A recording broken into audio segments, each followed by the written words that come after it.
I still remember that evening as if it happened yesterday, the warm golden light of the cafe spilling across the table, the smell of fresh espresso mixing with the faint scent of pastries. I had invited Clara, my so-called friend since college, to catch up. I wanted it to be simple, light-hearted, something familiar and safe.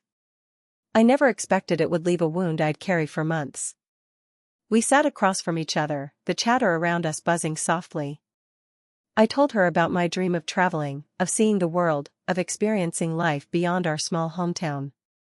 My voice was gentle, hopeful, maybe even a little naive. She smiled at first, then laughed. That sharp, cold laugh that didn't reach her eyes. "You'll never travel the world," she said, leaning back as if she had already won some invisible argument. "You're stuck here forever." Her words landed like stones in my chest. I felt my heart tighten, my stomach twist. I tried to laugh it off, to brush it away with the polite smile I always wore when life handed me criticism wrapped as humor. But inside, something broke. Something I hadn't noticed before, the quiet disbelief in my dreams from someone I trusted. We talked for another hour. She criticized my plans, my savings, even my choices in small things, the books I read, the way I decorated my apartment, the friends I kept.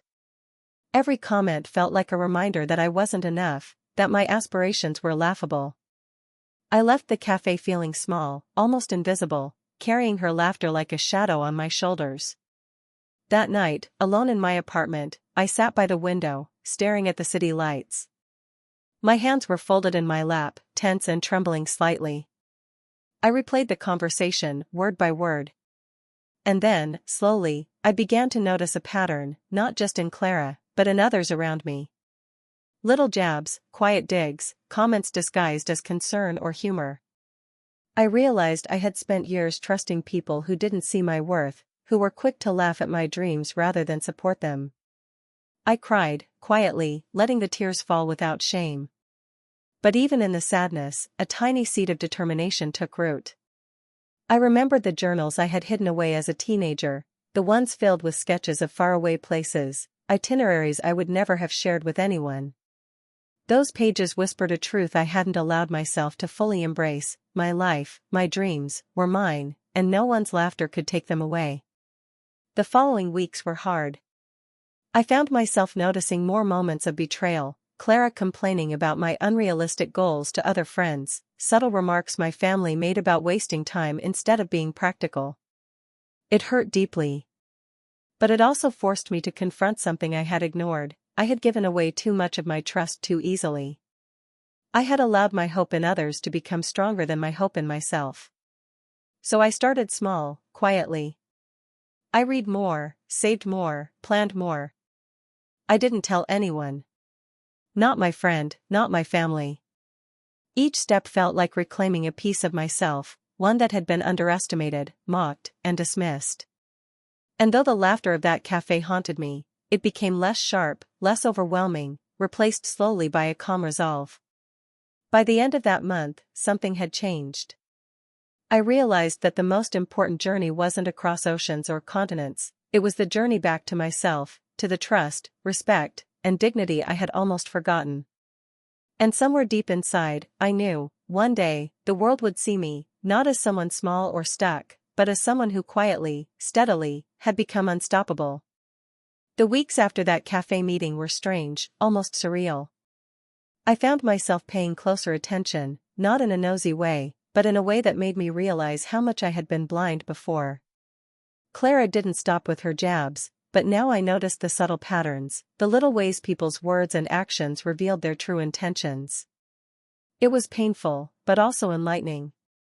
I remember sitting in my favorite corner of the library, a cup of chamomile tea in hand, watching her scroll through social media. She posted pictures of her weekend trips, meals at trendy restaurants, and perfectly arranged outfits. Yet, when I thought back, she had never truly celebrated anyone else's successes. Her supportive comments were always tinged with comparison, with subtle reminders that she considered herself superior. And then there were my family gatherings. I had always thought my relatives were warm, caring, but now I saw the quiet dismissals, the pointed remarks hidden behind jokes. At dinner one evening, my cousin laughed at my plan to take a solo trip to Spain. Alone? Are you sure you'll manage? He asked, smirking. My heart twisted, but I stayed silent.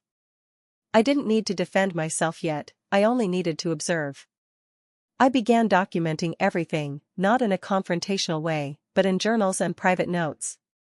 I wrote down moments that stung, times I had been underestimated, ignored, or laughed at. Each entry made me more aware, more grounded.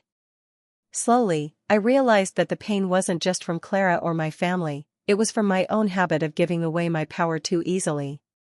I had allowed their opinions to define my worth. One rainy evening, I walked along the city streets with my headphones on, listening to music that seemed to echo my thoughts. I replayed the moments that hurt the most, but instead of crying, I analyzed them. I asked myself, why did this hurt? What did I hope they would see? What am I refusing to see about myself? The answers were uncomfortable but liberating.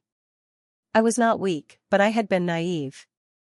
I had been generous with trust, and that generosity had been met with mockery, not kindness. I started small acts of independence. I signed up for language classes online, saving each paycheck carefully, learning about travel destinations, and imagining a life that was fully mine. I didn't tell anyone, not Clara, not my family. There was a quiet thrill in watching my own plans take shape, unnoticed by those who had doubted me. Every small step was a secret victory. And yet, the pain lingered. I missed the comfort of naive trust, of believing the people around me wanted the best for me.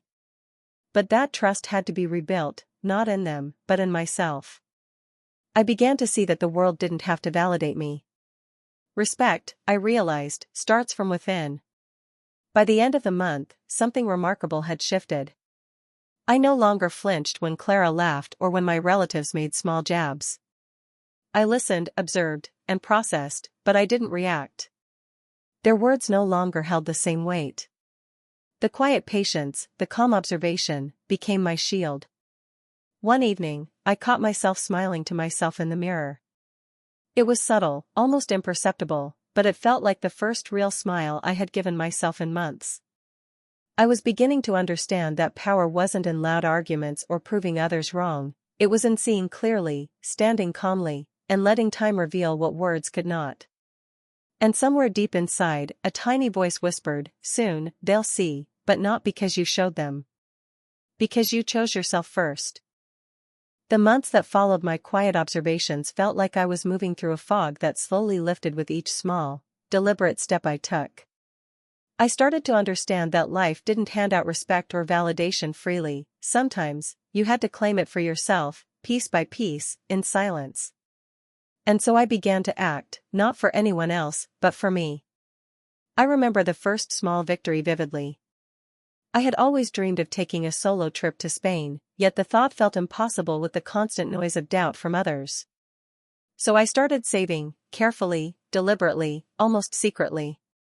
Each paycheck, I set aside a portion, and each time I transferred it, I felt a tiny thrill, a quiet defiance against the skepticism I'd absorbed for so long.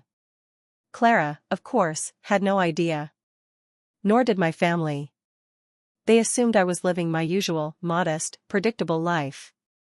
And that ignorance became my strength. Alongside the financial steps, I worked on building myself intellectually and emotionally. I enrolled in language classes online, not because anyone suggested it, but because I wanted to navigate the world with confidence. I joined local networking events for young professionals, absorbing wisdom quietly, listening to conversations I would once have dismissed as intimidating. Every meeting, every book I read, every small achievement was a brick in the foundation of the life I was constructing, one that was entirely mine. But the most important lessons came not from the outside world, but from within. I learned to silence the inner voice that still remembered Clara's laughter, that still flinched at family remarks. I practiced patience, self-compassion, and reflection. When a friend or relative would make a subtle critique, I no longer reacted with defensiveness or anger. I observed. I noted. I let the moment pass without giving it the power to hurt me. I also discovered the subtle power of boundaries. I began declining invitations to events where I knew my presence would be met with judgment rather than warmth. I stopped sharing my plans prematurely. I learned that some people cannot celebrate others, and that was their limitation, not mine. The realization was liberating. Respect for myself no longer depended on the approval of others. Then came the first tangible result of all my quiet effort, an opportunity to invest in a small property abroad, a villa in Italy, a place I had long imagined but had always dismissed as unattainable. When I signed the papers, alone in my apartment with the sun streaming through the window, I felt a surge of triumph that was soft, almost secret, yet profoundly satisfying. It wasn't about showing anyone. It was about proving to myself that I could, quietly and wisely, create the life I wanted. Even as my world grew, I maintained the calm demeanor I had developed. I smiled when Clara boasted about her weekend trips, when my relatives commented on my supposed limitations. Inside, I was patient, knowing that one day the fruits of my labor would speak louder than any argument, any sarcastic remark, any laugh that had once cut so deeply. Most importantly, I discovered a new kind of joy, one rooted in self-respect rather than comparison.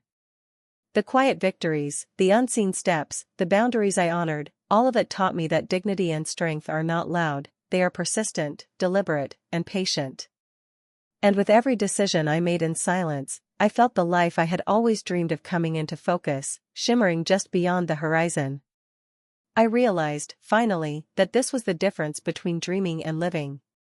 Dreams can be mocked. Dreams can be dismissed. But when you quietly nurture them, step by deliberate step, they grow into reality. And in that quiet growth, no one's laughter could reach you anymore. The day finally came when everything I had built quietly, patiently, would speak for itself, not through confrontation, not through anger, but through the calm dignity of achievement. It wasn't planned as a dramatic reveal, I wasn't seeking revenge. I only wanted to live my life fully, and let the truth shine in its own quiet way. Clara had invited me over, casually, to catch up and meet some of our old friends. I agreed, not out of obligation, but because I wanted to observe, as I had learned to do. I arrived, dressed simply but confidently, my calm smile masking the storm of memories her laughter had left behind. I noticed her immediately, seated at the table with her usual air of superiority, recounting her latest trips and boasting about accomplishments she assumed were enviable.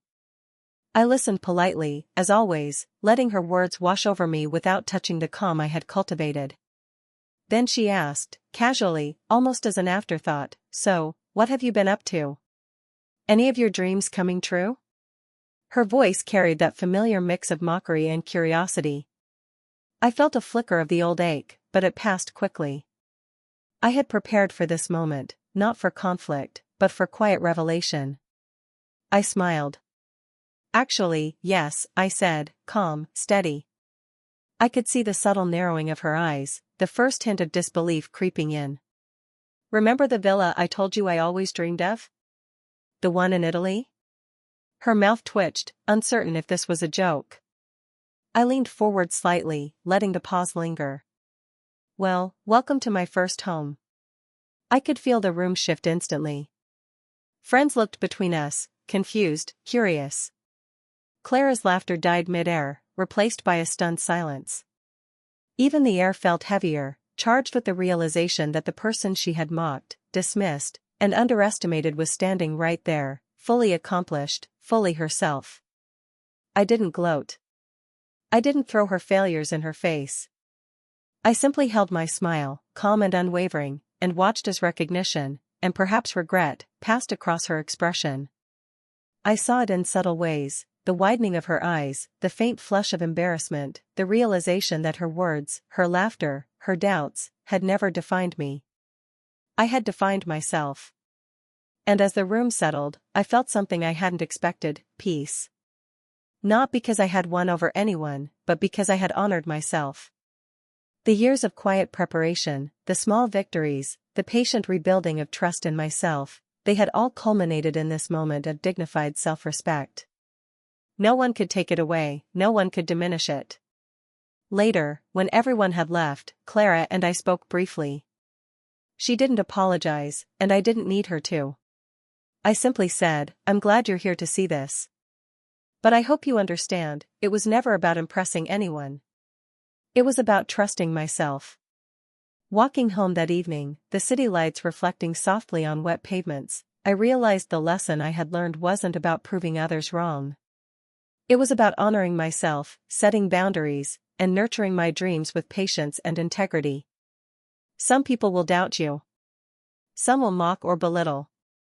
But if you quietly, steadily, invest in your own life, the truth always reveals itself, without theatrics, without cruelty, and without compromise. I finally understood that emotional strength isn't about shouting louder than the doubters. It's about living fully, calmly, and unapologetically. It's about cultivating a life so aligned with your dreams and values that no laughter, no sarcasm, no jealousy can touch it. And in that quiet moment, as I looked up at the night sky, I felt it, peace, pride, and the sweet, steady glow of inner justice. I had chosen myself first, and in doing so, everything else had fallen perfectly into place.